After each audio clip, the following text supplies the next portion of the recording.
Good morning and welcome. Welcome to the Retired Living True series. Today's topic, the truth about an attorney and a CPA who walked into a bar.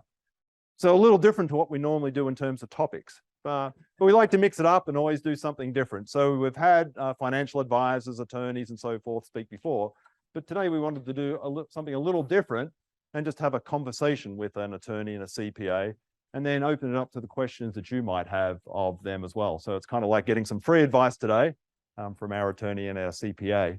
And the reason this topic came about, as I just mentioned, I'm in real estate, as is my partner, Annette. We often get clients asking us questions about, taxes and about trusts and wills and probate and guardianship and increasing costs and taxes when selling a home and a whole myriad of different questions. So I have two esteemed colleagues here today who will help answer some of those questions in kind of a bar setting. Yeah, so keep an eye on them. There's whiskey up here. Don't let them drink too much. Otherwise, their answers may not be so good. Yeah. Housekeeping. So everybody should have a handout. And one thing I wanted to mention on the back of the handout for those who were here last month with the truth about advocating for yourself and those you love. And we had Teresa Cook, one of the panelists, and she rattled off a whole series of questions. And we promised that we would get those questions and get them to you. So on the second page of the handout, you'll find the list of questions that Teresa gave us. And I think they're really relevant to today's topic. As you hear our panelists think about some of those questions and what your answers to those questions would be. So it kind of fits in well with today. Would you mind putting a remote mic onto the call? Oh, sure. And I can hear you clearly. My pleasure. You're very welcome. So yes, we have that on the back of the handout. For those who haven't been here before, the first hour is going to be a conversation between myself and the panelists. Is there a buzzing? I don't know if it's this, maybe. Unfortunately, this is interfering with the microphone system. A gentleman needed help as far as hearing, but this is causing feedback. Let me try it somewhere else. So here we go. Where was I? Still buzzing? One moment. Sorry, sir. Unfortunately, it's interfering with our sound system. Okay, now it's checking. Try again. Turn the volume down. Okay, let's see how that works. Does that work for you? I don't hear a buzz. Excellent. Fantastic. What a cool technology. Yes. So someone's able to hear. That's fantastic. What is it? I don't know exactly what it is. There's a gentleman with a hearing aid, and this allows him to be able to hear clearly. So I guess it takes my voice through this and then to the hearing aid system. So pretty cool. Yeah.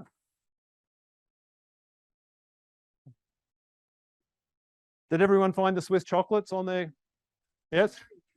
If you don't like, very good. Yes, I tried a couple. So yeah, maybe more than a couple. So if you don't like chocolate, feel free to just bring them up and leave them here for me and I'll, they do have nuts, do they? Oh, really? Hazelnut. Okay.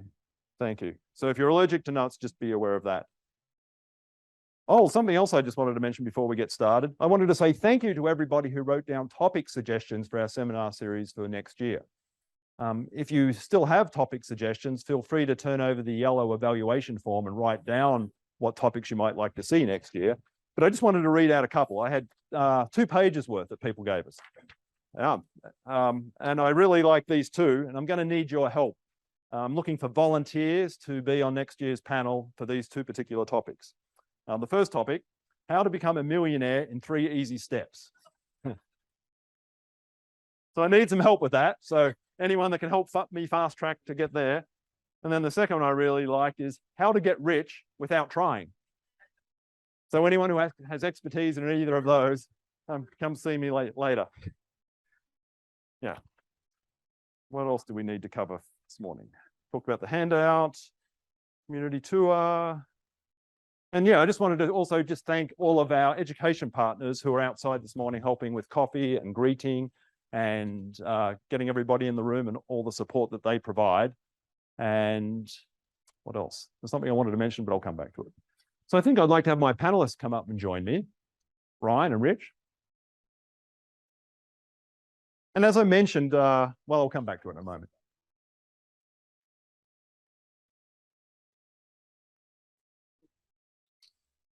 And again, keep an eye on these guys because I know they really do like whiskey. So yeah. Yeah.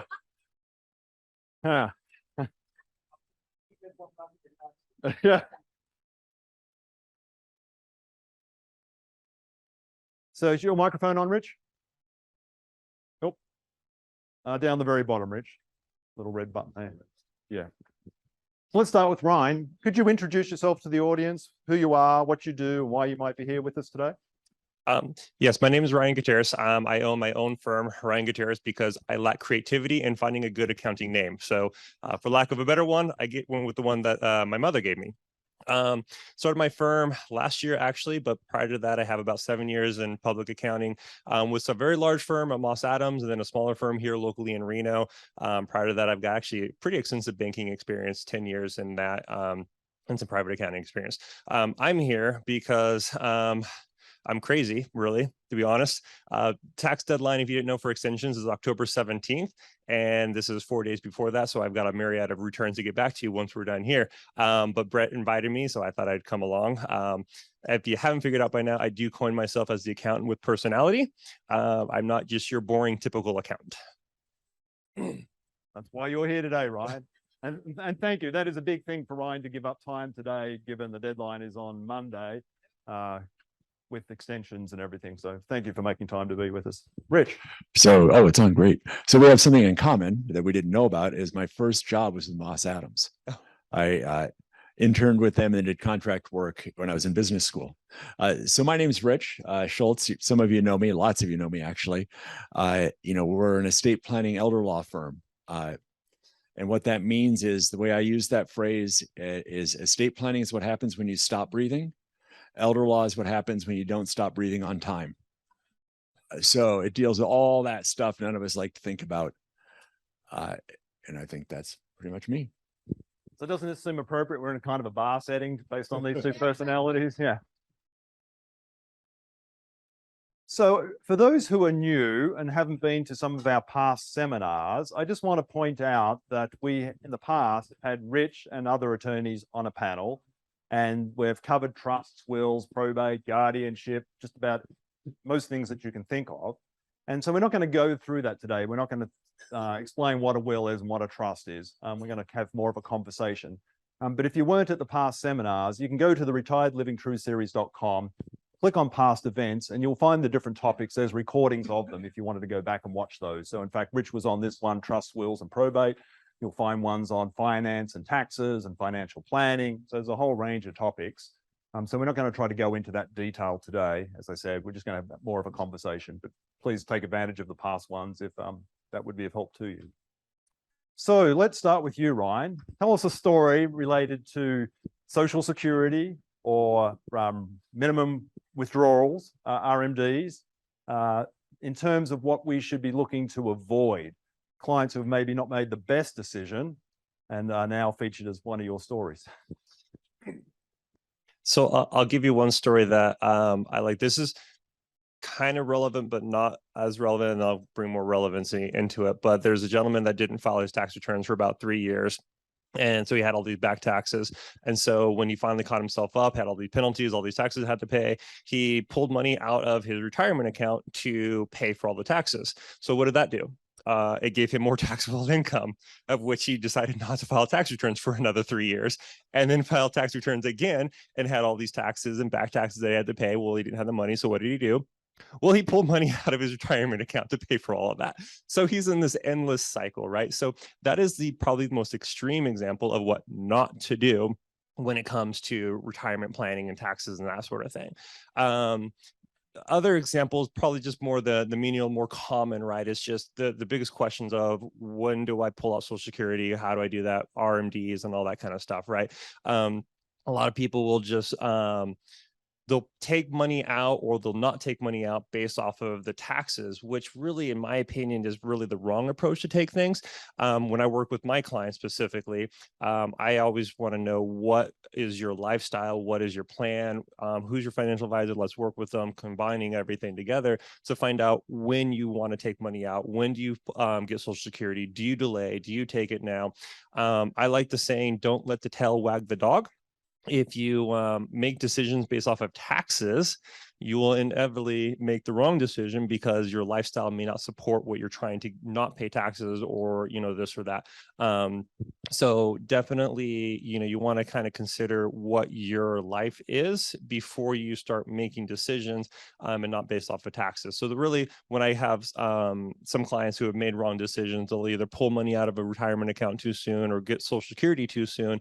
And at that point in time, I'm a tax planner or a bookkeeper, really. I just say, here's your taxes. I'm calculating it out for you. There's no planning involved in that. So I think the extreme case is pulling money out just because you have a debt to pay off or something, or taxes, to just getting Social Security too soon or too late, or pulling out retirement accounts too early or too soon, or too late.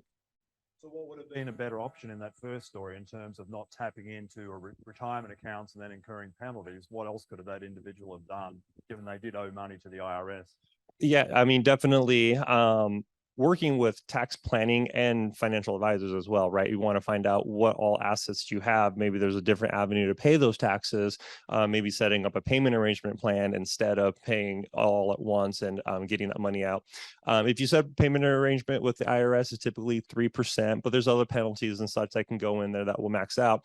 But if you pull out, large sum of your taxable RMDs or a retirement account or whatever, then maybe you're at 22, 24, 37, depends on what your bracket is, right? So maybe paying 3% would be better than 20% when you don't need the money right away. So just working with someone, also planning ahead, right? I don't know, maybe filing your taxes annually would be a great solution in that case. Because then if you're not taking lump sums, yeah, maybe you're not paying a lot of taxes at the beginning, and then all of a sudden you're paying 37% because you have to have this huge withdrawal, where if you just took it over years, you would have been in a lower tax bracket paying less over the time. So work with people, educate yourself. And when should we be doing that? Before you do anything. Yeah, before you take Social Security, if you haven't yet, talk to financial advisors, talk to an accountant, your accountant. Doesn't have to be me, it can be whoever you work with.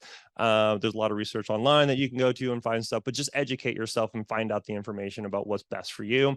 When it comes to your retirement accounts, also find out what's going to be working for you, and when you should take it and when not. Because if you do it after the fact, then it's just too late. I just say, here's your taxes. If you do it beforehand, then we can kind of create a plan custom for you, and everyone's different, right? The other thing that I didn't actually mention as well, which will tie into what Rich will do, and I work closely with trust and estate attorneys as well. Do you pull it out now, or do you leave it for your heirs to pull it out? Right, that's the big question. Where is your beneficiaries at tax-wise? Are they in a 37% bracket, but you're in a 20% or 22% bracket? Are you in a 12% bracket? How long does it take your beneficiary to take money out of it, which is 10 years with the new Secures Act, where maybe you have 15 years left to go. So there's a lot of complexity into it. So talking to someone beforehand is always going to be best before you actually do something. So just help me in terms of, who do I talk to? Is it a CPA like yourself? Is it a bookkeeper? Is it a financial advisor?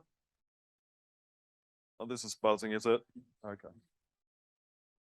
I don't know if that's going to help the gentleman. Let's see how that goes.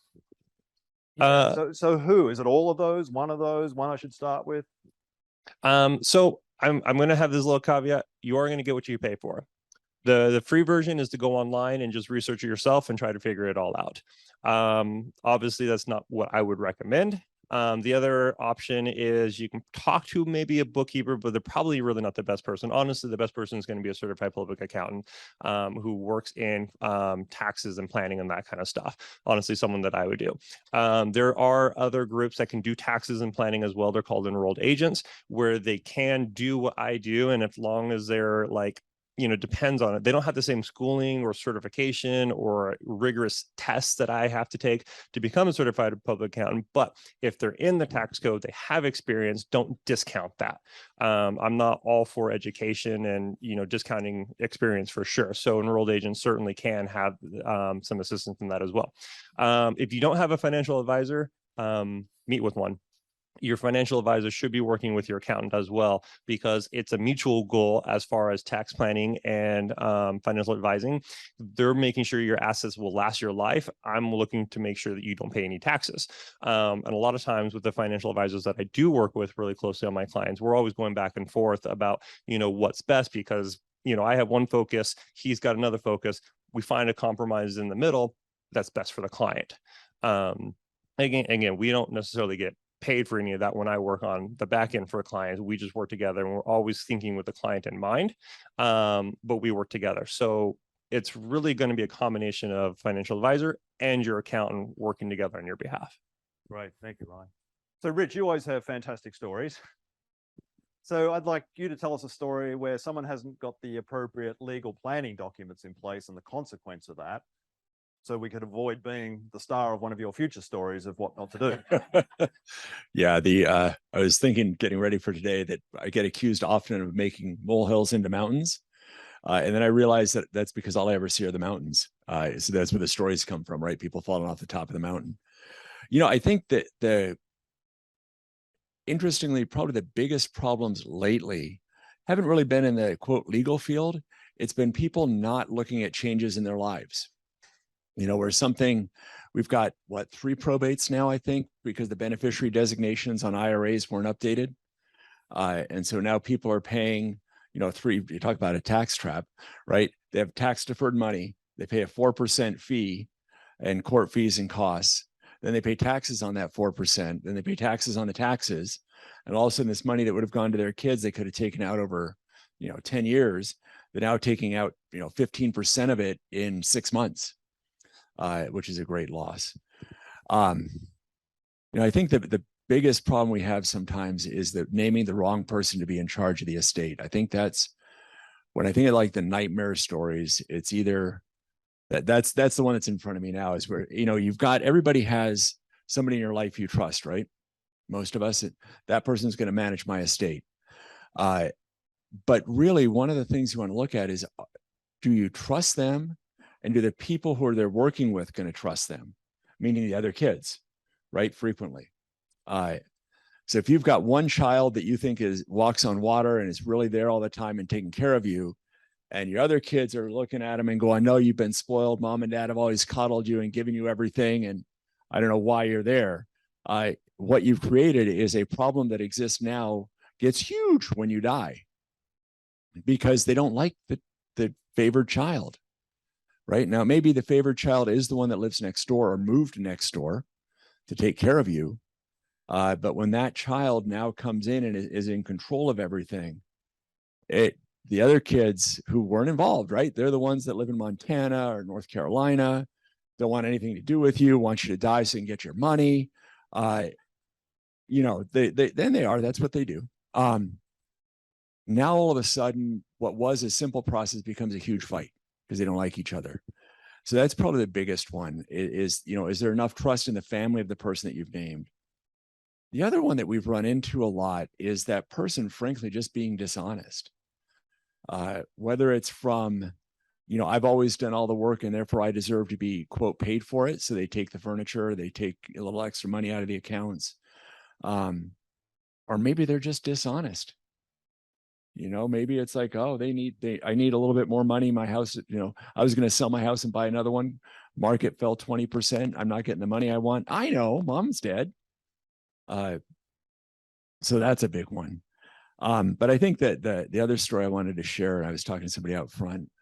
I have a longtime client of mine, who died first, Melissa, was it husband died first, then wife, then daughter. So we have a husband died. A week later, wife died. Was it 3.5 months later, their daughter died? Everything's now in the hands of their son, who's the last beneficiary.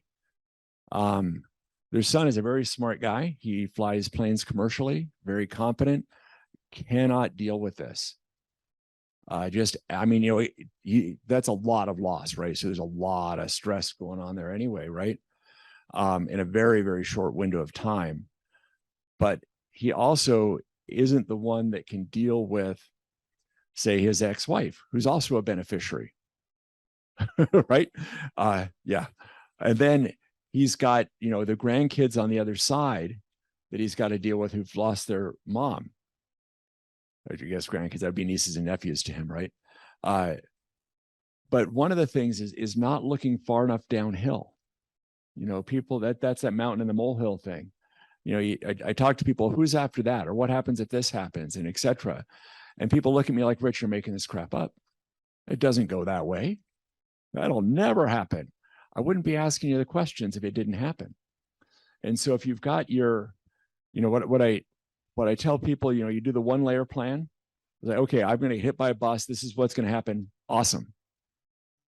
That's probably the way it's going to go, right? In that example, husband dies, wife lives a couple of years, wife dies, everything goes to daughter, daughter sort of manages it, and we're done. That's what I call first tier planning. But you really do need to look a little bit deeper, right? I mean, part of it is y'all are living longer. And so, your kids who used to be 40 when you died are now 60, 65, and maybe having the health problems you had when you were 60, hopefully not, but, health problems show up. I mean, I think those are the biggest ones. The other thing I would say is I was looking at the questions on the back of the page that Ms. Cook suggested. Answer those. Really look at those and where is everything? Who do we talk to? My favorite question, somebody comes in and, mom's died or dad's died. They said, well, yeah, they had a will. Really, where is it? Well, I don't know. And now you're stuck. We can't do anything until we do a due and diligent search for the will. How long does that take? Well, longer than you want it to.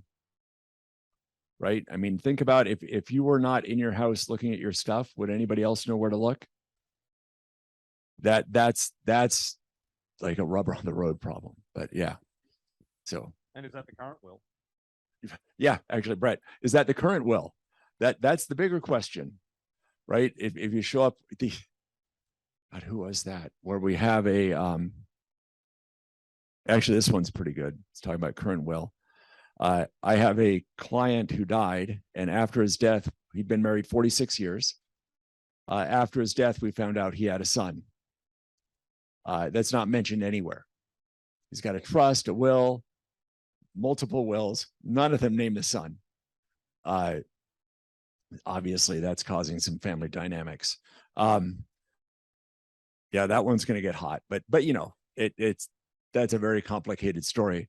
But one of the biggest problems we have too is if you've got multiple layers of documents, right? You've updated your wills, updated your trust, your powers of attorney over time, right? If favored child back 10 years ago has one, and current favored child has another one, and you didn't tell formerly favored child that one isn't any good anymore, that's pretty good for lawyers.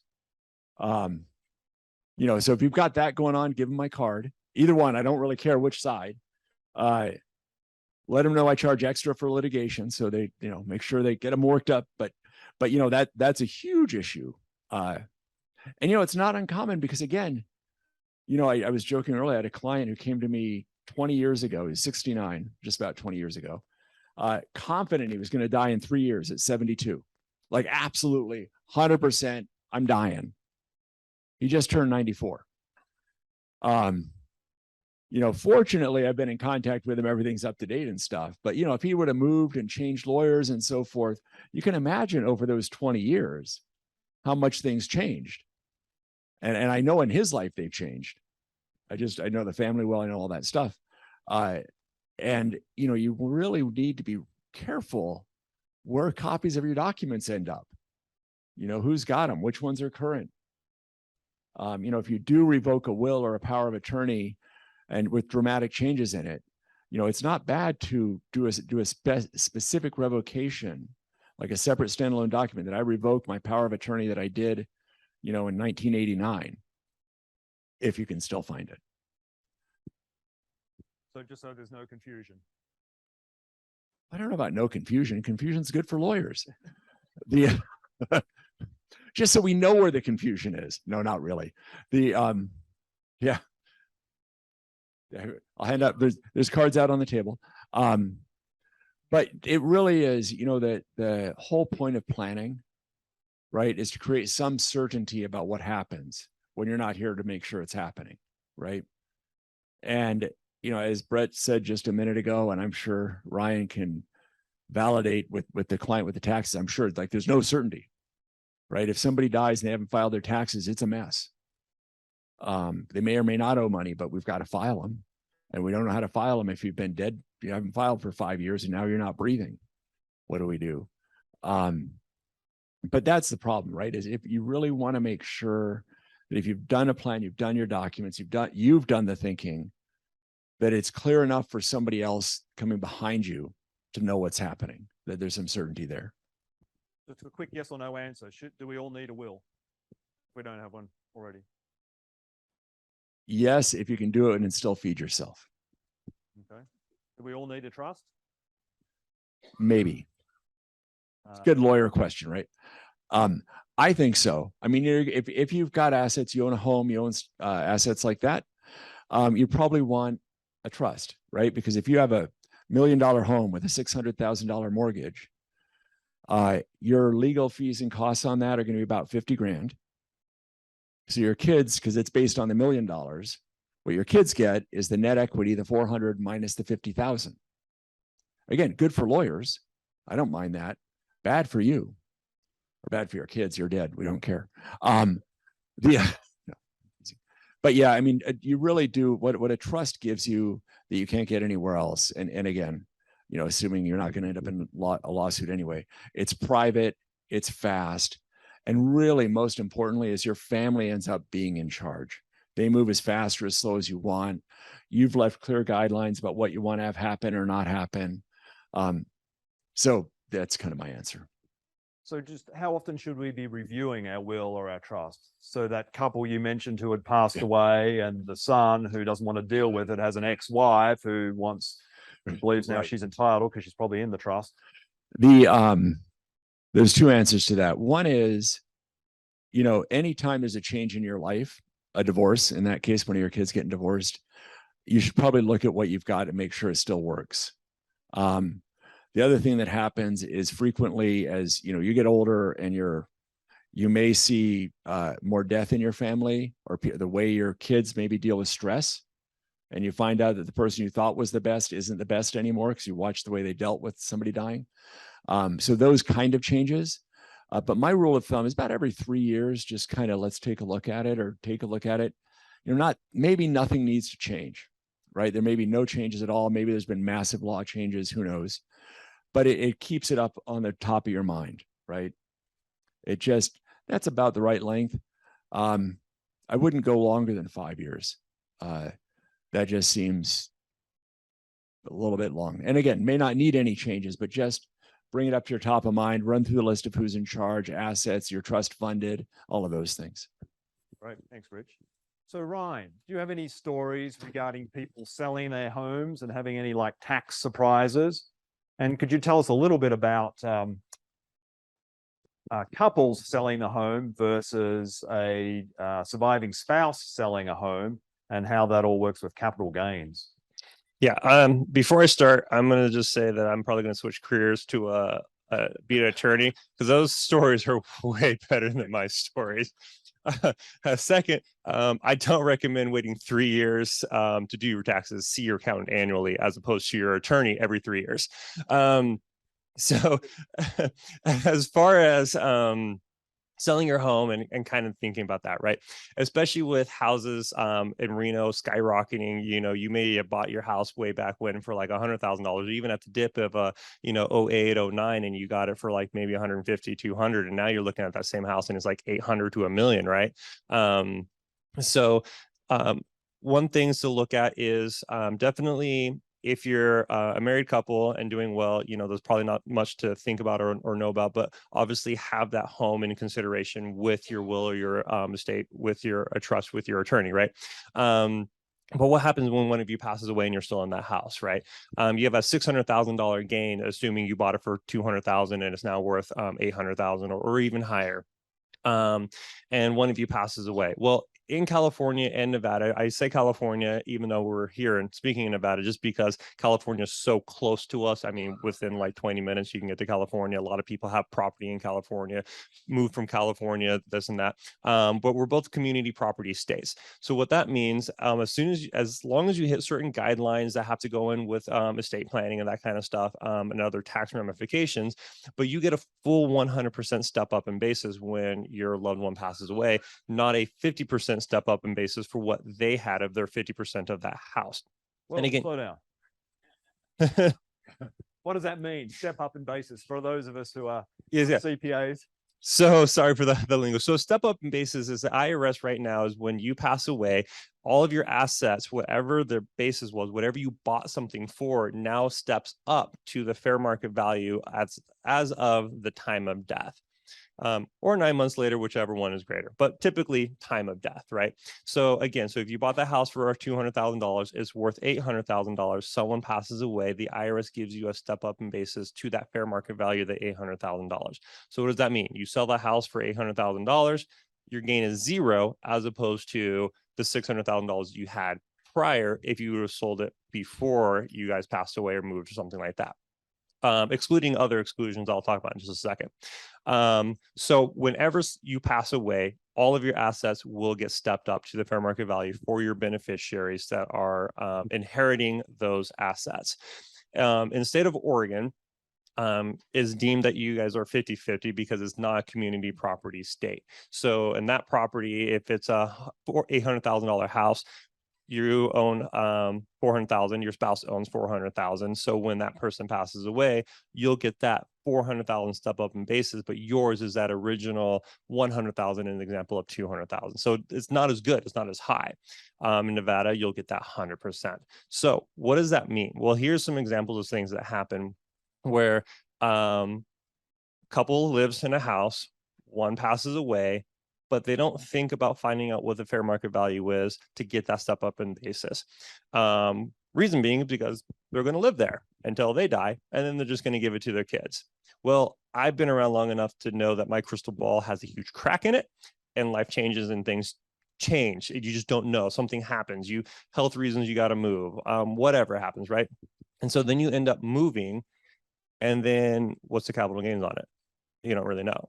You don't know what the step up in the fair market value that you got at the time that your spouse passed away because you just didn't think about it, do anything about it. You didn't get a broker's opinion from a realtor. You didn't get an appraisal done on the house or anything like that. You have absolutely no clue.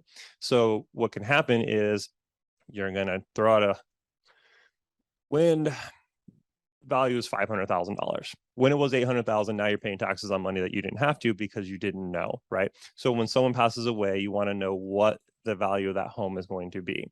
Whenever someone passes away, you want to look at getting an appraisal, a broker's opinion, depends, but you want to look at that and find out what that is. Let's just talk about you're both still alive and doing well. You lived here, you had that $600,000 gain. You lived in this house for at least 2 of the last 5 years. You want to move and downsize. What do? You can sell that with the IRS code called Section 121. You're allowed up to $250,000 of exemption of capital gains on your primary residence, and that's per person. So married couple filing jointly gets $500,000 exclusion on that home when you sell it.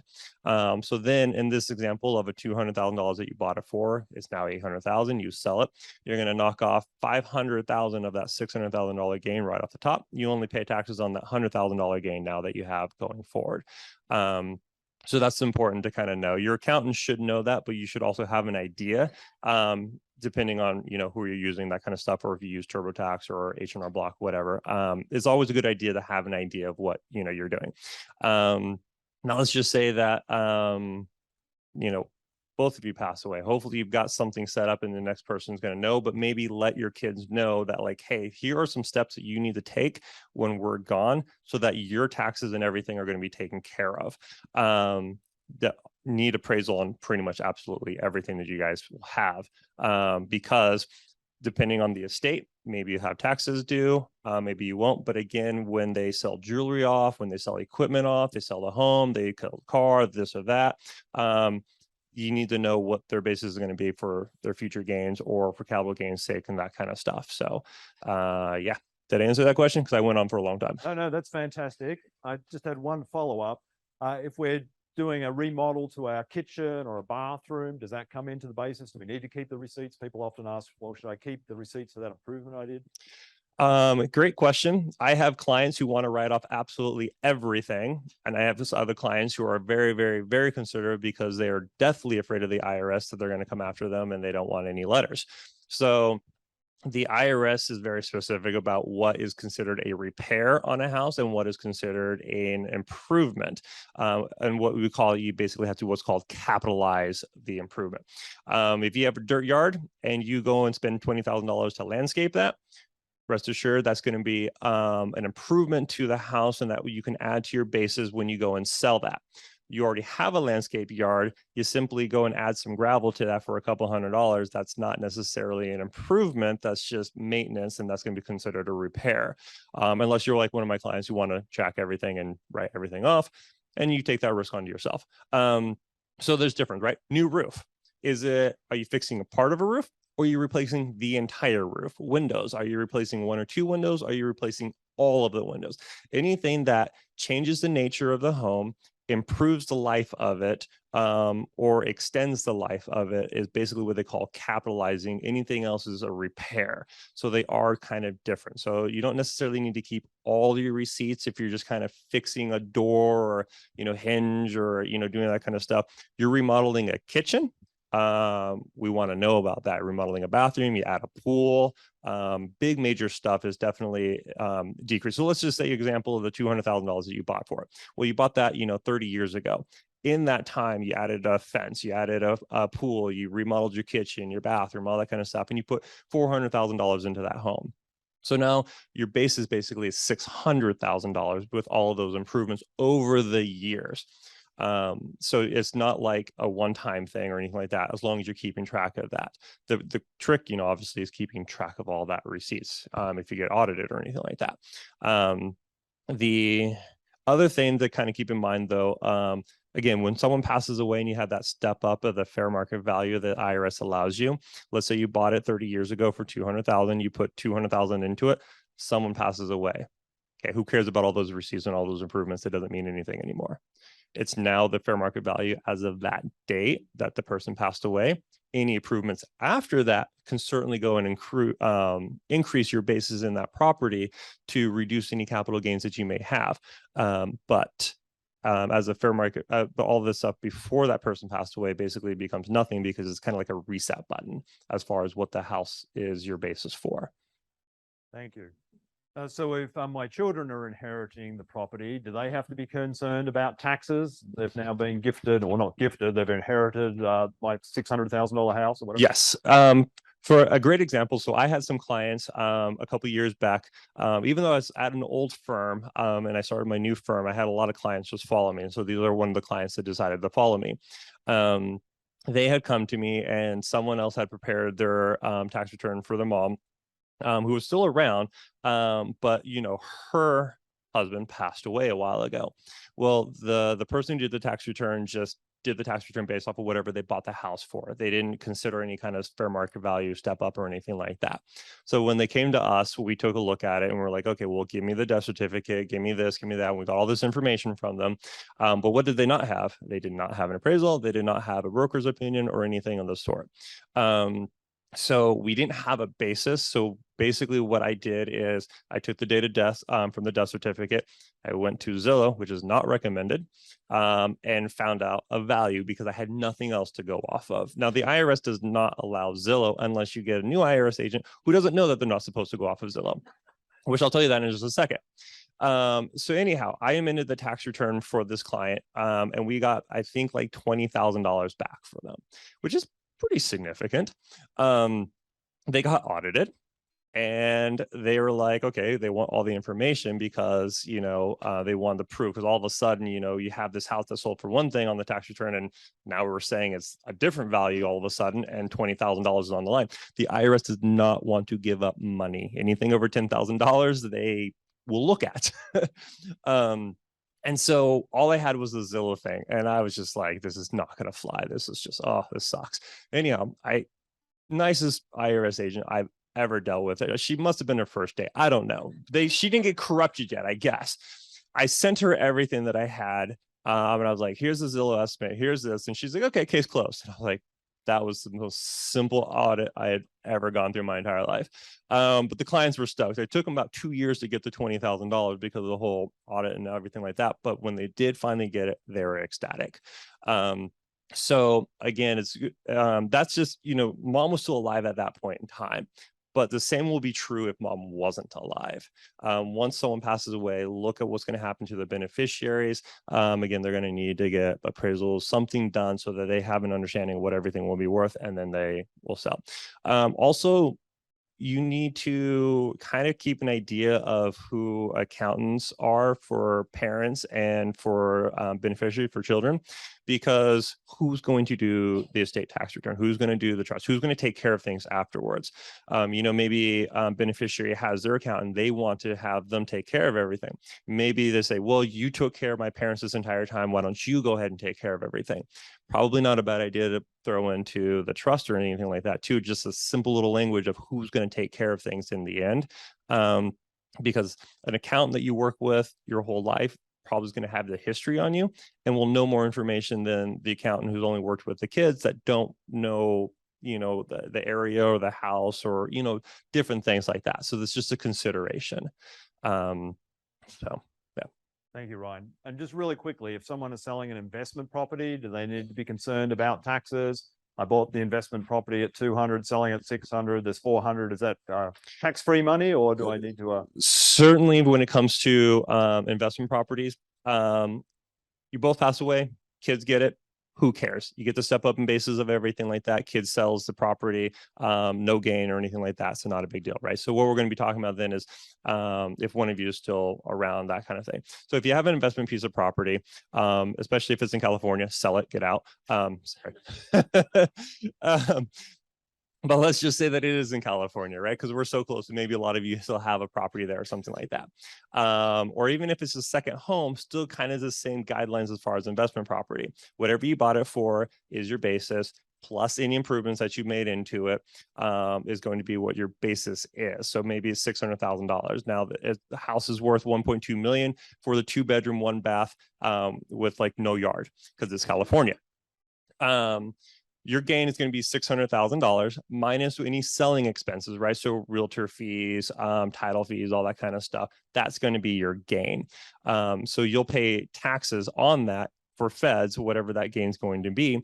Capital gains rates are 0%. If you're 0 to 12% tax bracket, it gets jumped up to 15 once you hit into up to the 33% tax bracket, 20% anything above that. There's a 3.8% Medicare tax when your income is over $250,000 when you're married, family jointly, $200 if you're single. So those are considerations as well. Because the property is in California, California is going to get their cut as well. So if it's in a different state, you got to know what the state taxes are there. Nevada, we don't have state income tax. So, kudos to you for buying locally. So yes, just some things to consider. If you're still around too, and it's an investment piece of property and you want to sell it, but you don't want to pay any taxes, there's a program with the IRS called a 1031 exchange where you can basically sell investment property anywhere and buy another investment property anywhere. Again, states are going to have their own rules, so you have to pay attention to that. But you can do a 1031 exchange, and basically what you do is you defer the taxes that you're going to pay on that. work with a lot of real estate investors. That's one of the specialties that I do is real estate. So I have a slew of realtors, real estate investors, contractors, hard money lenders, all that kind of stuff. And we always talk about the goal is you stay in real estate till you die. Basically you buy a house, you depreciate it like crazy for tax planning purposes. You keep buying more houses, you keep staying in real estate, you die. Nobody pays taxes at the end of the day. But assuming at some point in time you need money, at the end of the day, when you do sell it, you'll pay taxes then. But if you want to defer it, you do a 1031 exchange. Now, 1031 exchange is a little bit more complex. Definitely see an accountant for this. Do not attempt this on your own.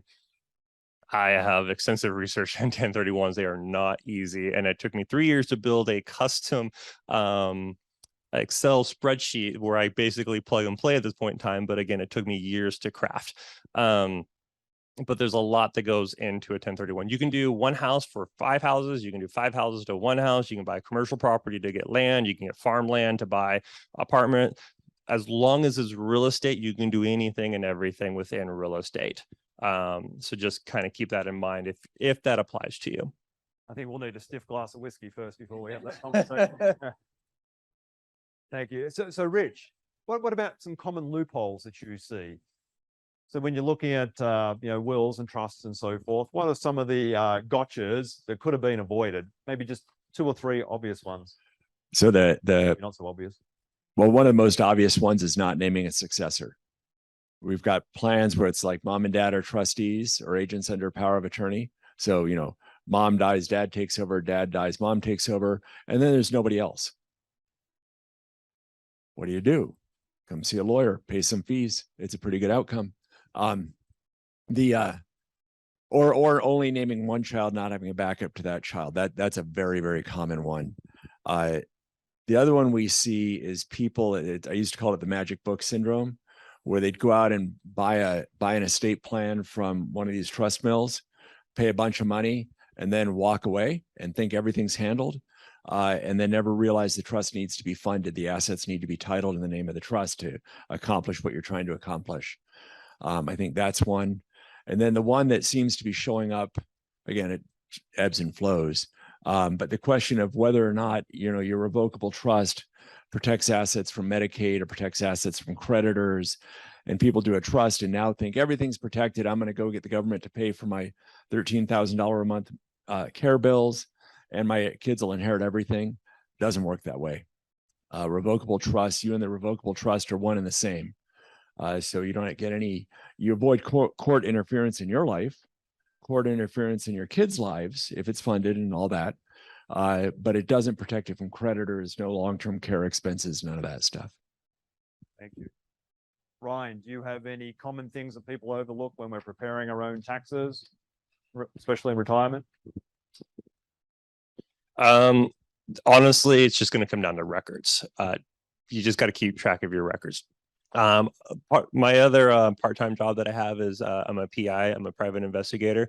And what I'll do is I'll investigate your records for you and try to hunt down information that applies to your taxes, Social Security statements, 1099-Rs, working with their financial advisor to get stuff, investments. Honestly, the more time that I spend on finding records is almost as much time as I do preparing taxes and planning. Case in point, this tax season right now, I'm waiting on stuff. Have records, have a safe place. The best thing that I could recommend is to have an envelope that you have at home, a manila folder of some sort, that as you get information, everything just goes into it. That goes into your bucket that has, maybe your past 4 years or 5 years of tax returns, and just have everything organized. Your accountant won't care that if you just give them that whole manila envelope and you don't have to fill out all this other questionnaire that they typically send out to you, so long as you have at least all the supporting documents that you get from the IRS, from any financial advisor programs that you have, anything like that, like investments. That is just the absolute. If we don't have records, if we don't have bookkeeping, if we don't have to do things, this is what I do. Here's what you owe. Honestly, I can't do much without that, right? So a lot of time not getting a Social Security statement, I have to look up what the adjustment was, what you had last year, and basically I'm kind of doing a pie in the sky thing. A lot of times it's reasonable. So the IRS isn't going to care if it's even an estimate. In fact, even with the IRS code, it does say, if you don't have the information and if you don't know, estimate it, put it down and record it at the very least. So that way, if they get something and you didn't record it, then they can come after you for that. Because the IRS will get all the 1099s that you get from all these different organizations over the course of January, February. The IRS gets a copy of that too. So if you don't record it, then they're going to say, hey, you didn't record this, and there can be penalties for not recording all of your income if it's significant enough. And then obviously there's just the interest and penalties for not paying the taxes if you didn't record income that you didn't have or have support for. So definitely your records. We're in Nevada. For all you gaming enthusiasts and gambling winnings, your W-2Gs, definitely make sure that you bring all of those as well. Probably the most correspondence that I get from the IRS is around gambling winnings, where people don't give me that information. And then the IRS says, hey, what about this $10,000 that you got? I'm like, well, we didn't really know about it. So most of the correspondence really that I get from my clients is really because they didn't provide me the information. I didn't know about it, so we didn't record it until the IRS kind of catches up with us. So the number one advice is just know what you've got, know what records come to you, and then organize the records for your accountant. Awesome. I have two bits of information or follow up on that. Who has a problem getting these WG, W2G gambling winnings? Not that you have to put your hand up. I think mine would be more like losses than winnings. But one of the common things we do find when we're helping people downsize is they've kept lots of paperwork, lots of records, which is good. You said having records, but I don't know whether they're proud to tell us that they have 40 years of tax returns stuck away. How long do we need to keep our tax returns before we can safely shred those? Forever. No, I'm kidding. So that is a very good question. One of the answers that I love to give for most of the questions, like 99% of the questions that when someone asks me a question, I will answer with this: depends. Can you be a little more helpful for us? I'll try to be a little more helpful. So typically 3 to 4 years is sufficient. The IRS will not go back more than 3 years to audit any returns, so long as you're not committing fraud and so long as you recorded at least 75% of your income. If you record less than 75% of your income, then they have the ability to go back another 3 years. So then if you're that risk taker and not recording everything, maybe keep 6 to 7 years. The off chance that I've actually needed to go back 10 to 15 years for tax returns typically arises around a specific rare situation with a client that something happened, or they got a divorce or trying to go through some alimony legal battle, and they need to go back to 15 years because they're trying to like suck everything out of the next person or something like that. So 7 would be a 7 would be the most safe. Yep. 3 to 4 is still recommended. Rare occasions, still have them. When my father-in-law's grandfather, or his dad, passed away, so my wife's grandpa passed away, I think he had like 35 years. I mean, from an account standpoint, in a spreadsheet case, it's kind of cool to see where your income went from 35 years all the way to there. Maybe you kind of saw this thing, but yeah, 3 to 4 is recommended, maybe 7, but definitely not much more. Who has some shredding to do? And anyone who admit they need to shred a few years? What about the likelihood of us in here being audited? So very, very, very, very, very low. Your chance of getting now, and an audit, a lot of people think, knock on the door, right? IRS is at your door, like, give me everything that you have. That's not an audit. I mean, that can be an audit if you're sleazy, but that's typically not an audit. An audit to the IRS is they send out an IRS notice that says, hey, we had, gambling winnings on there. You didn't report it. Where is that? That's an audit. All that typically takes is just a reply back to the IRS of, oh, here's the income. Oh, but by the way, we have gambling losses to offset that. So no change, but you still have to report it. That's typically what an audit's going to be for most people. But otherwise it's like 0.1% or something like that, up to maybe 1% of people if you're like in a much higher tax bracket, like $500,000 in income or more. But it's very low. Now,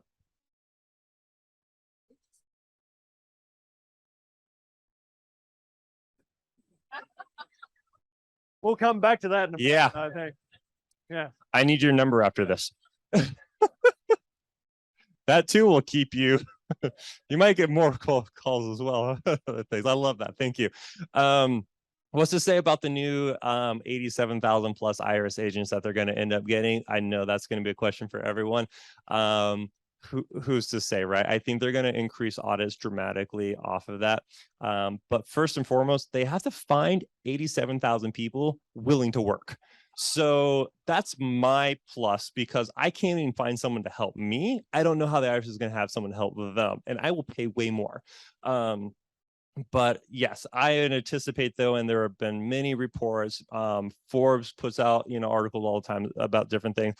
They are expecting audits to definitely increase once they get that full staff, and we will see a rise. And it's not going to be if you're over $400,000 in income. Definitely, you're going to see audits all the way down. I don't care what the government says. I don't trust them. It's going to go all the way down. So what's that going to look like? I have no clue. But again, if you're reporting everything, an IRS audit is not a scary thing. Most of the time it's forgetting something. Most of the time they just want to verify something. And it's just a quick phone call, a quick letter off to the IRS, and it's done. So I wouldn't fear too much. Thank you.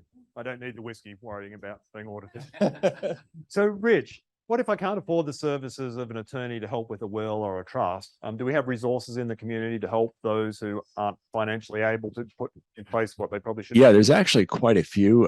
If you're a veteran, Veterans Legal Services, there's legal affairs, or a spouse of a veteran, that gets put on by the VA or the local at the Veterans Hospital typically, or Veterans Community, where lawyers turn up pro bono, do powers of attorney, simple wills, those kind of things, either free or low cost.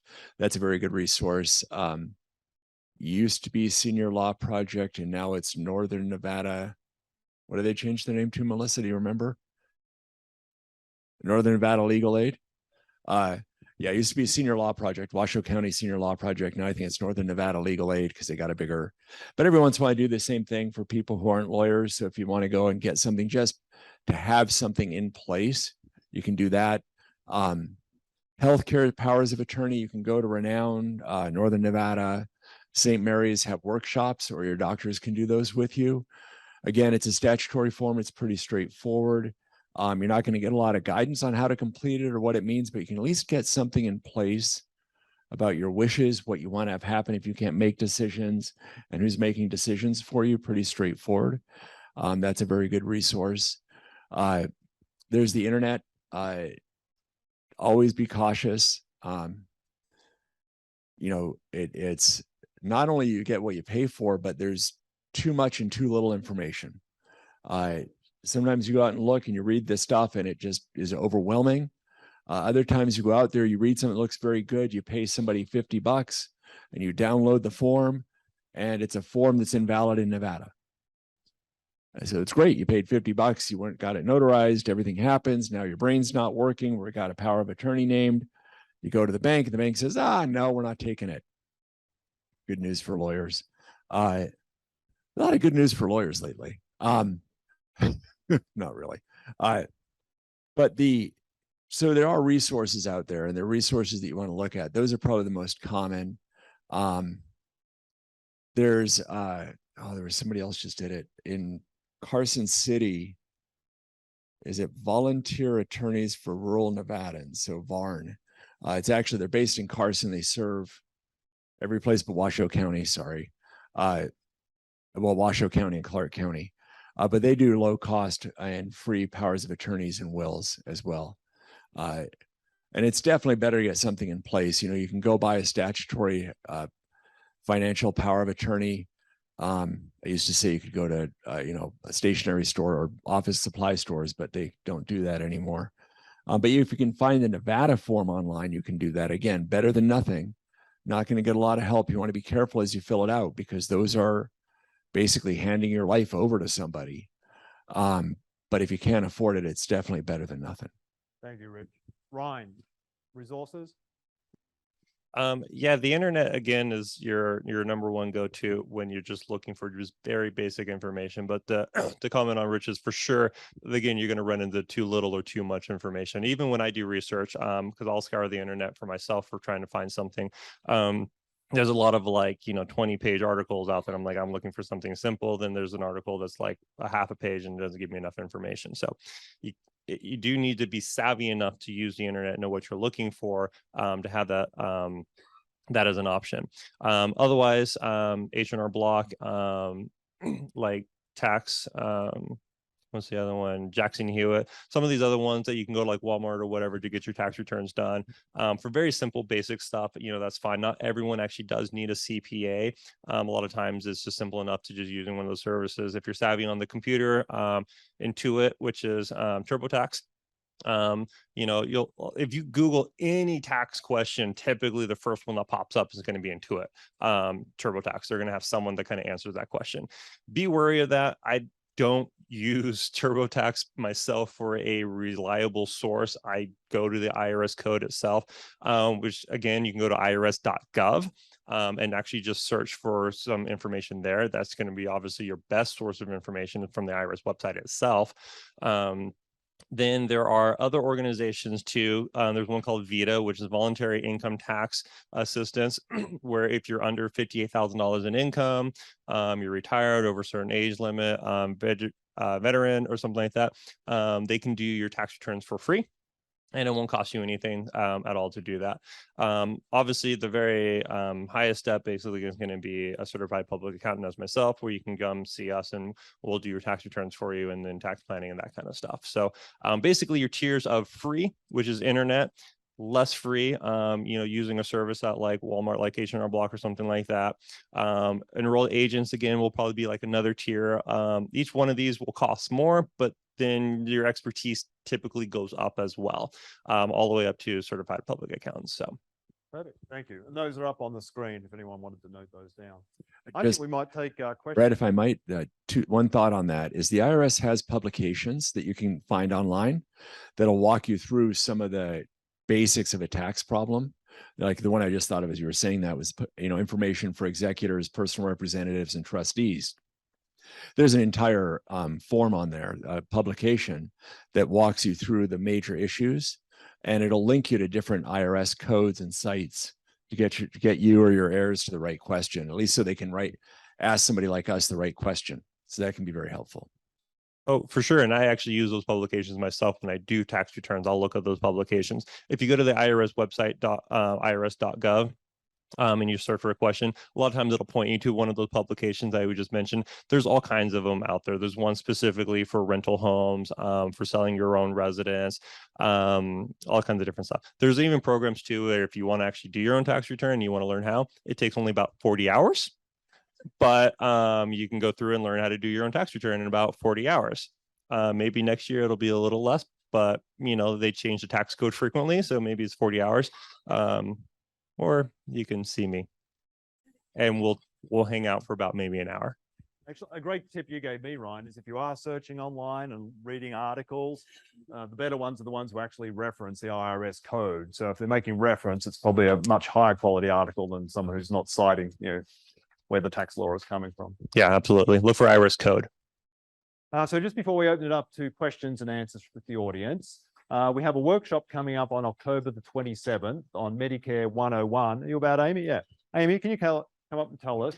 This is Amy from Prominence. Hi, everyone. It's great to see you today. Thank Tell you us- for all the great information today, guys. Yeah, share with us what we're going to cover at the workshop 2 weeks from now, I believe it is. Yeah, Absolutely. On the 27th, and I believe that's at 10 a.m. at your office. correct.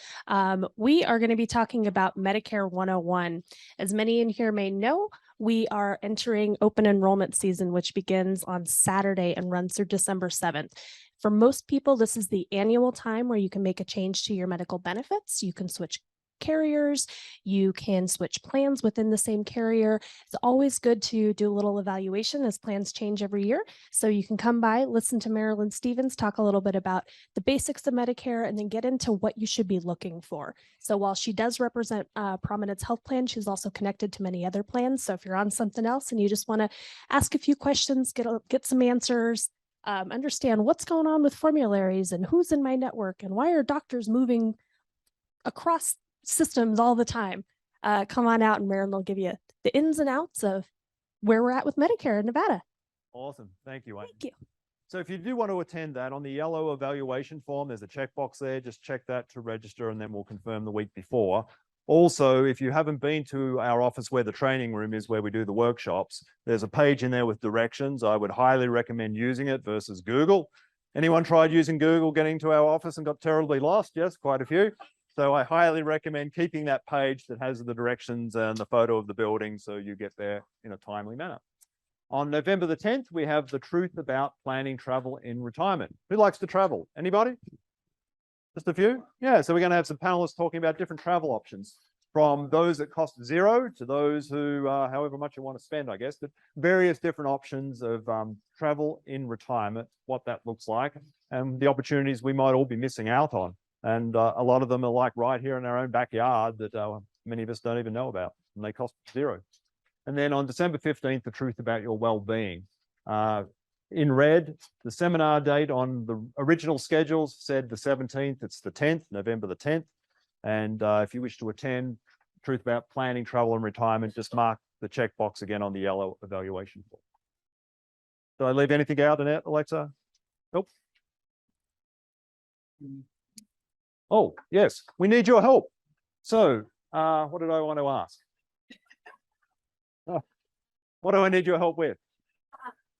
Next year, we would really like to, well, let me ask you a question. Who's been to 3 or more of our seminars over the last however many years? A lot of you.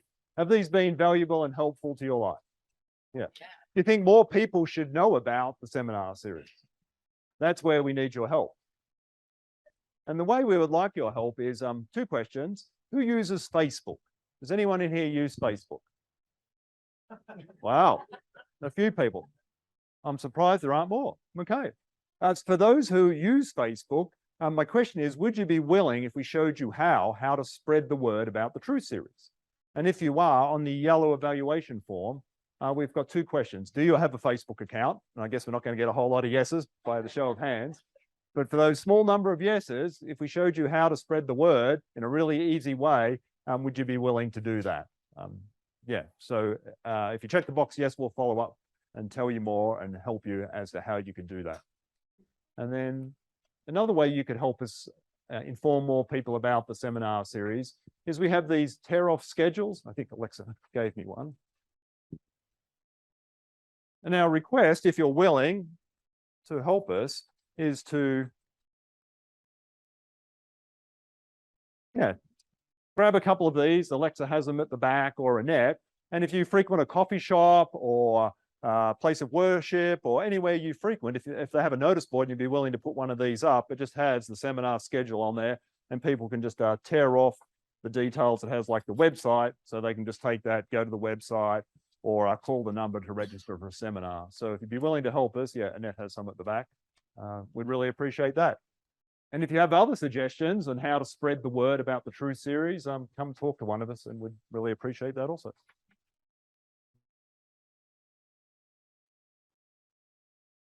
So who are my mic runners today?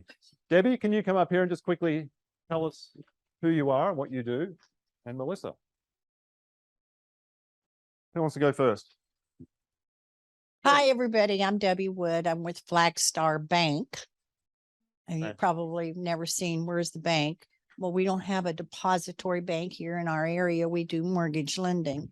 So I Debbie, specialize can you in hold that close? all types of mortgage lending. Now we can hear you. Is that close enough? Right. I do all types of mortgage lending, no matter what kind it is, including reverse mortgages, which I started doing about 20 some years ago. So that's what I do. Fantastic. Thank you, Debbie. And Melissa. Hi, Melissa Hartman. I'm with Schultz Law Group and the most excellent storyteller over there. So I don't think I need any further introduction because he's said everything. So what are you going to do with him this afternoon? Because he's finished off his 2nd glass of whiskey. Oh, Second glass of whiskey and Benadryl. It's going to be a very good afternoon. Yeah, there won't be much going on. So Debbie's going to take this side of the room. If you have a question for either Ryan or Rich, put up your hand. Melissa will take this side and we'll just work our way around and get through as many questions as possible. So Over there, Debbie. Awesome. Thank you. For Richard, what are your thoughts about deed upon death and how the new Nevada revised statutes have impacted that with that 18-month wait period in regards to families and trusts and stuff like that? Yeah. So most of us are familiar with a joint tenancy deed, and a joint tenancy, you own property with joint tenancy, it says now you have two. So if I put my daughter on my home as a joint tenant, we each own half the house. But the good news is when I stop breathing, she owns the house. The bad news is if I try to sell the house, I need her permission. That generally doesn't go over too well. So Nevada created something called a transfer on death deed, which have been around a long time. You may be familiar with something called a ladybird deed. Those were on the East Coast first. And what that says is I added my daughter. I have two daughters, so I'm not going to tell you which one I'm picking first. And what it says, I own the property while I'm breathing, but when I stop breathing, it goes automatically to my daughter. Let me, swap mics and all. Hello. Okay. Or did I just mute it and grab onto something? Yeah, you might just mute it. Yeah. You can share germs. Yeah. Yeah, the whiskey kills germs. So Nevada passed a statute allowing transfer on death deeds to get the benefit of a joint tenancy deed, avoid probate, things go where I want it to go at death without court interference, but I don't have the problem of somebody else owning my home with me. Really great idea. But then what's happened now is initially the title companies sort of imposed an informal waiting period. It's about 6 months. They said, hey, on a transfer on death deed, we're not going to issue title insurance on the sale of the property for about 6 months. And that wasn't statutory. It was, kind of regulatory. It made sense, right? Because if there's claims, somebody may want to collect their debt, something like that. Now the statutes have extended that time frame longer. So I have two thoughts about that. One, it's a very, very simple way to get a property to your kids. It avoids probate. It does all that stuff. It doesn't help with guardianships at all, or what happens if your brain stops working and you're still breathing. But the downside is they now can't do anything with the house for 18 months. They can't sell it. They're going to have to keep paying the mortgage. They're going to have to deal with all of that. So if the child's going to live in the house, great tool, right? They take over, pay the mortgage, all of that. I think kind of answering your question, the concern I've got is now you're passing property to a new owner. So they legally own the home. And they have to assume all of the debts and obligations with the home. And they can't sell it. And it might even be worse because if it's a 55 plus community and the person you name is underage to 55, they can't even live in the place. So now they've got to pay rent for wherever they're living. Then they're paying for your house while they're waiting for the statutory period to go. I have this is my cynical version on that. If you want to know the truth, I don't know this. So this is just strictly rumors and it's cynicism, but I have a strong suspicion that was actually implemented by a group of attorneys who wanted to ensure they still did living trusts for people that just owned homes. Because right with a living trust, you don't have any of that. Property is owned by a trust, you stop breathing, they can sell it right away. Titles there, everything's handled. It just costs a lot more on the front end. Thank you. Can I piggyback that just real quick too? In regards to all of that, obviously see Rich for all of that kind of stuff, or your estate attorney, but bad idea to put your kid on or your child on your house. The moment that you do that, that's a gift. And so it makes it easy to transfer right, because if you don't have a will, you don't have an estate plan, a trust or anything like that, and you put your favorite child on there, at the moment that person gets put onto that title, it is now a gift. You may have a gift tax return that you need to file. You might have other tax ramifications, and you will not get the step up in basis for that beneficiary you're passing, because they own it now when you put them on that. So definitely when we talked about before about doing things before you or seeing someone before you do something, that is one of the biggest things, is not to put someone on your property. It's true for bank accounts, other brokerage accounts, anything on there. Don't just look to put someone on there simply for ease of transfer in your passing, because there are huge tax ramifications of that. Not to mention the child getting sued and your property's now at risk.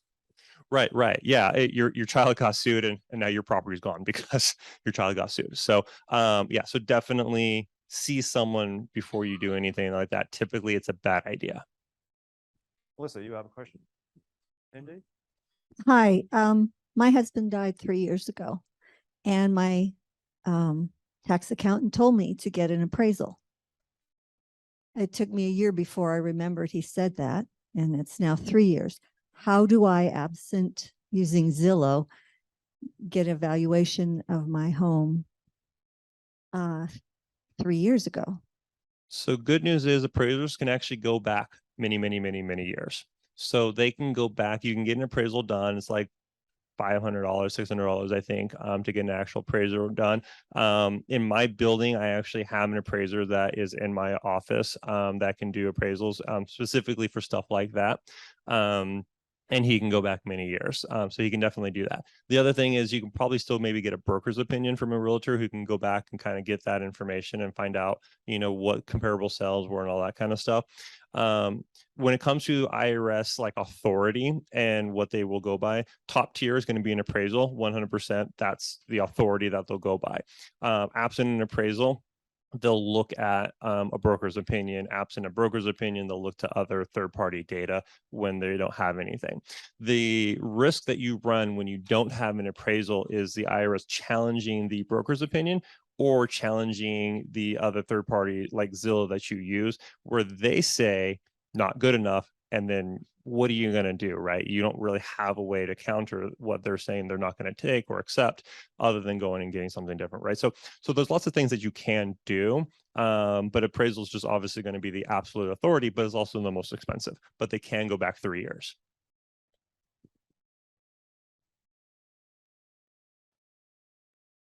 Oh, yeah, thank you. I wanted to ask, what can, on a trust, what can the trustees change versus what does one have to have the lawyers change? Are you breathing or dead? See, I've got a Well, pause. I mean, when you ask that question, is it before or after your death? So the trustee, once you're no longer competent or alive, the trustee can't change anything with the trust. They just have to follow the instructions. When it gets to, you know, like a person changing their estate plan, you know, it's a depends kind of situation. You know, what you come down to is if you're changing the trustees, for example, who manages the assets after you're gone. Can I do that myself? Probably, right? Just follow the instructions. You can probably do that.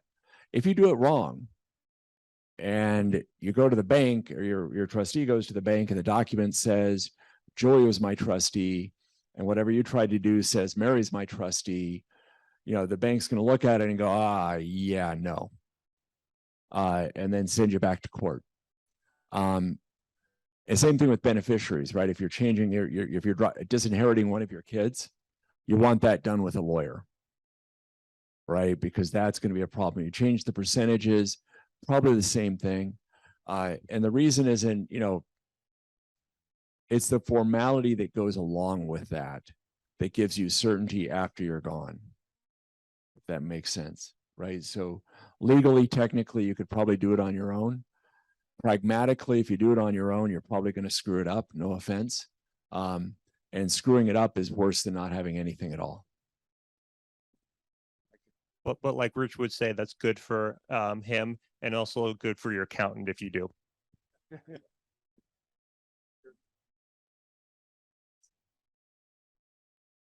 Who's the next one over there, Debbie? You know who's, yep, okay. Go ahead, Joe. First of all, thank you very much. Good information. My question is, upon death, how many death certificates should the surviving person get or need, and how much do they cost? So they cost, I believe there's $12 now, or they go up to 22, 25.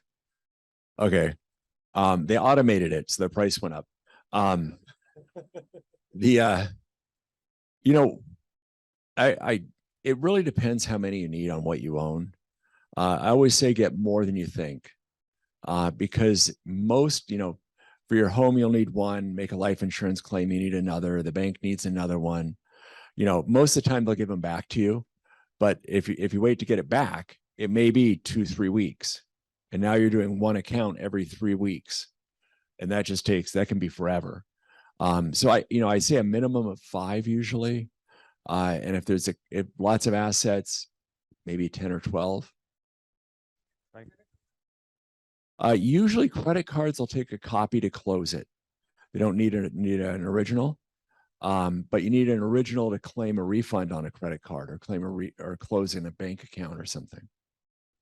The IRS doesn't care. A copy will work just fine. I get them scanned to me all the time. So we don't need the original. I just need a copy of it. Thank you. Hello, can you explain something on the executor?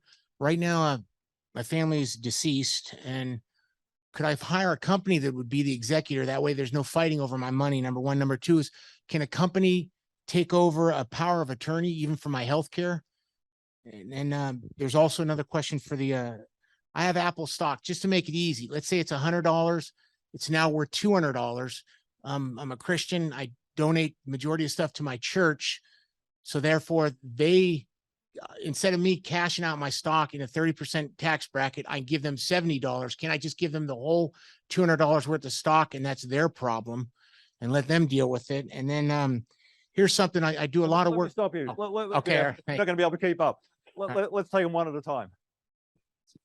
Yeah, I'll do the Apple stock because that's an easy answer. Yes. So if you bought it for $100 and it sells for $200 and you give it to your church or any charitable organization for that matter, you will not claim the capital gains on that stock if it goes to them. One other, I guess, really quick, if I can, on that topic, because that's one aspect of avoiding taxes when you give something away. When you are at your RMD age as well, so 72 or more, and you want to give up to $100,000 per person to a charitable organization, a church, whatever, as long as if you have Fidelity or Edward Jones and that organization sends the money to the charitable organization and it doesn't touch your hands, you can also exclude that as taxable income, and it does satisfy the RMD standards. So just kind of throwing that out there as well. And then as to the company for managing financial affairs, yeah, you can. There's a number of them that do that. You want to be careful to interview them, right? Make sure you get the right people, and you know who you're dealing with, how they charge, all of that stuff, and that they'll deal with your assets. That's a big one. Some of the companies won't deal with rental real estate, for example. Others will. For healthcare decision making, that's a little bit different. There are some that will. And usually they're professional fiduciaries. Usually those are individuals that are certified sort of as public guardians or in that realm. But people are understandably reluctant to do that simply because they're deciding if you live and die. And unless you've left very, very, very clear instructions, they're not going to want to make that choice. Here's one last question is, Actually, can I come back to you if you don't mind? Because people are going to get mad that they didn't have an opportunity to ask a question. If we have time, then I'll come back. This is for Rich. Funding the trust. If you've got assets that already have beneficiaries, do they have to be in the trust? Technically, no, because they'll go to the beneficiary you name. That may not be the best option, though, because if that beneficiary dies before you, or that beneficiary is not competent to receive the money, and a lot of trusts have contingent planning. So if there's a problem with that beneficiary, drugs, divorce, some of that unfortunate stuff, there's protections in the trust. So it's a little bit like the transfer on death deed or joint tenancy. It's simple, it works, but like everything else that's simple and works, there's usually a trade-off in some level. So, Great question. I'm currently carrying out executive duties for an aunt that passed away in Arizona. Obviously, I live in Nevada, and there's beneficiaries strewn all over the United States. One of the beneficiaries is in California. That has a 50% tenancy in common. I guess my question is, perhaps for both of you, is under that multi-state scenario, are you constrained to a particular state professionally, or can you jump state lines to assist for like a deed in California, for example? Yeah, the answer is yes, again, but it's a complex yes. So you want someone probably familiar with Arizona law to look at the trust and look at the assets. Just because the person was an Arizona resident, there's maybe some tax ramifications, there's some asset titling, and that said, but if there's property in California, you'd probably want a California lawyer to look at that and do the deed, because in California, you've got things like Prop 19, which is a new property tax reassessment tool they use. You've got certain ways of doing deeds to avoid that. So when we do a trust administration, somebody dies in Nevada, they got property in Hawaii or property in New York or wherever, I will deal with the New York person, for example, to do the deed and the work in that asset. If it's personal property, so it's an investment account, a bank account, whatever, doesn't matter where you are, that's considered located where the decedent lived. But for real property, you want to go elsewhere. Generally, companies held in other states, like if the California property was held in an LLC, same thing. Want to take a look at a California attorney or CPA to see if there's any tax ramifications there. When it comes to taxes, I can do taxes, and most certified public accountants can do taxes in all 50 states. So it doesn't, we're not geographically constrained in any way, shape, or form.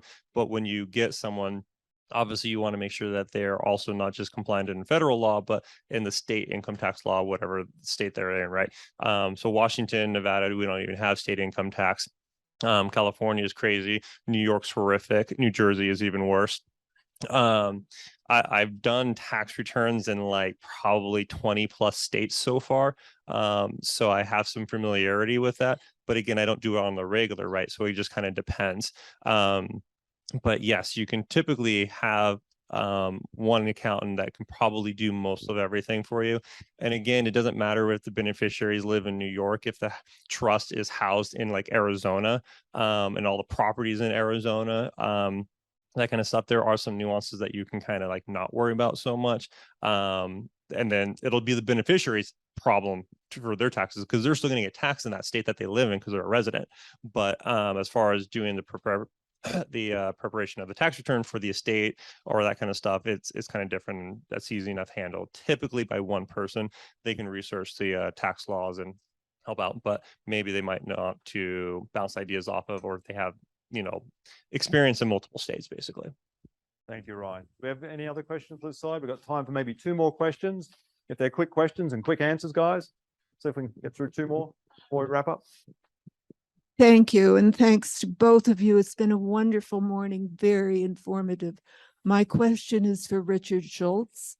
Are you familiar that in Nevada, it's possible to decant an irrevocable trust? I am. And so you can't, let me just quickly, what decanting is, irrevocable trust can't be changed, hence the name irrevocable. Decanting is like what you do with your wine. You take it from one container and you put it into another. And if you've done that with wine, you notice the shape's different, right? One's a bottle and one typically is this like I Dream of Jeannie thing.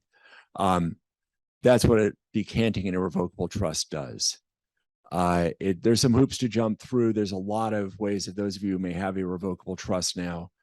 There's a number of ways for us to modify those without jumping through the kind of hoops that we used to have to. Well, for example, if the home is an irrevocable trust, then you're losing that major tax advantage you have with the IRS in the sale of the home for a widow, which would be $250,000. So that would go directly to Uncle Sam if your home is. Yeah. So the question is, what happens if you die in your home, your husband or wife, you do an AB trust or whatever, and the home ends up in an irrevocable trust, you lose the $250,000 exclusion from gain. How do I recover that? There's a couple of tools we can use for that. And I don't know the trust. It's very, very dependent on what the trust says and what the provisions are.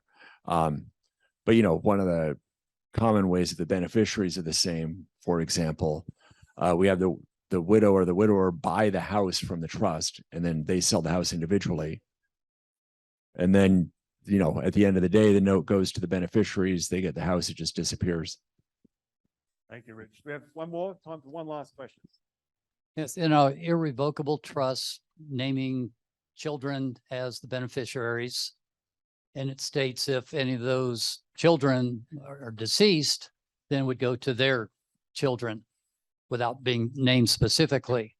But if one of the children has no children, what should that, before they pass away, what should that child do? Should they have a will or something to designate if they were to die, what would happen to their part, or would it just go to the remaining children that are?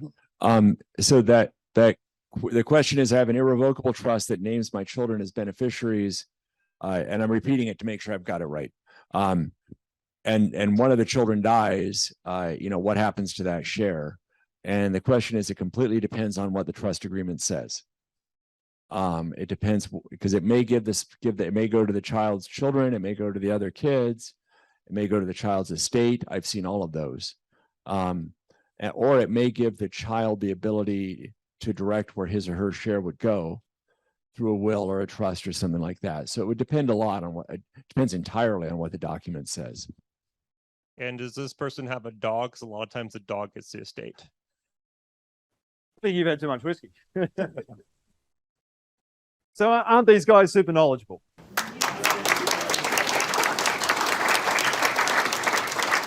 Thank you so much, Brian and Rich, for giving up time to be with us today. I think you're going to hang around for a little bit if people want to come up and ask more specific questions. So yeah, if you'd like, just hand me $100 bill as you're coming by, and then yeah, just kidding. Thank you again for all being here, and have a fantastic rest of the day. Hopefully we'll see you next month.